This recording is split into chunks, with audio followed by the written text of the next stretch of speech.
Anav classes में आप सभी का स्वागत है। अपन एक्सरसाइज 1.1 का क्वेश्चन नंबर 14 करने जा रहे हैं। क्वेश्चन देखिए अपने पास क्या बोल रहा है। क्वेश्चन बोल रहा है कि let L be the set of all line in X Y plane and R be the relation in L define as. R है वो एक रिलेशन किस तरीके से डिफाइन हो रहा है कि L1 है वो L2 के साथ रिलेशन में आएगा। कब आएगा? जब L1 is parallel to L1, sorry L2 के साथ जब वो क्या है, पैरेलल में है। तो so that R is the equivalence relation. So that क्या हो गया, ये एक इक्विवेलेंस रिलेशन है। यानी इक्विवेलेंस रिलेशन यानी इसको सबसे पहले अपने को रिफ्लेक्सिव शो करना है। क्या करना है? रिफ्लेक्सिव। देखो रिफ्लेक्सिव की डेफिनेशन क्या होती है? सेट ए के सारे एलिमेंट खुद के साथ रिलेशन में आनी चाहिए। यानी कि L1 लाइन है, क्या वो L1 लाइन के पैरेलल होती है? कोई भी लाइन होती है वो क्या खुद के, ये इसको मैं L1 बोल रहा हूँ, कोई भी लाइन खुद के पैरेलल होती है, बिल्कुल लाइन पैरेलल होती है खुद के, यानी कि ये रिफ्लेक्सिव हो जाएगा। Number second, symmetric. Number second क्या हो गया? सिमेट्रिक। सिमेट्रिक क्या होता है अपने पास कि अगर इफ, यानी if L1 is parallel to L2, ये अपन ने पहले बोल दिया कि L1 है वो L2 के पैरेलल है, तो क्या L2 L1 के पैरेलल होना चाहिए? क्या होना चाहिए? L2 है वो L1 के पैरेलल होना चाहिए। अब देखिए ये दो लाइन बना दी मैंने, क्या इसका नाम दे दिया मैंने L1 और इसका नाम दे दिया L2।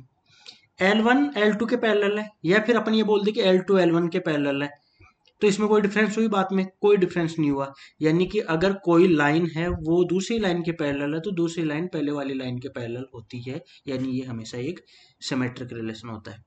ट्रांजेक्टिव के लिए देखिए, ट्रांजेक्टिव ट्रांजेक्टिव के लिए क्या होता है कि इफ L1 है वो पैरेलल है L2 की, ये अपन पहले बोल रहे हैं, ठीक है, यानी रिलेशन में आ रहा है।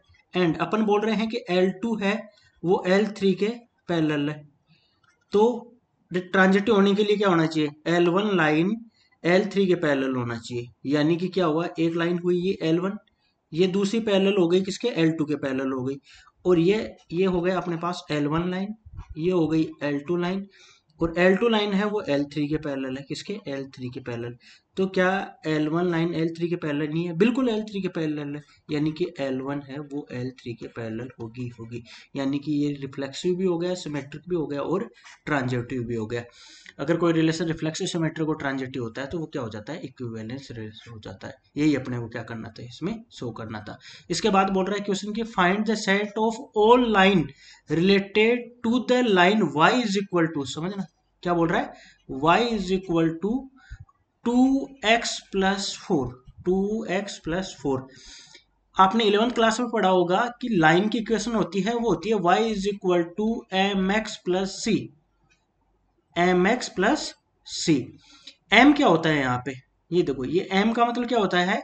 m का मतलब होता है स्लोप, यानी कि dy/dx के, क्या बोलते हैं इसको? स्लोप भी बोलते हैं या फिर dy/dx।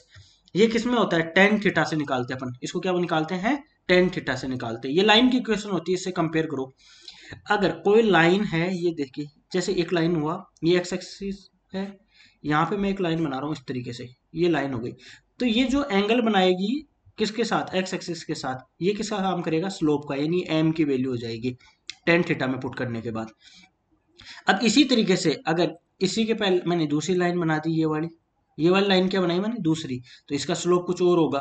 यानी कि इसी पॉइंट से जाने वाली लाइन अगर अपने को अलग अलग बनानी है, इसका मतलब उनका स्लोप बदल देना है, अपने को क्या बना देना है? स्लोप। लेकिन क्वेश्चन बोल रहा है कि find the set of all line related to the line y is equal to 2x+4, यानी किसके इक्वल? 2x+4 के इक्वल होना चाहिए।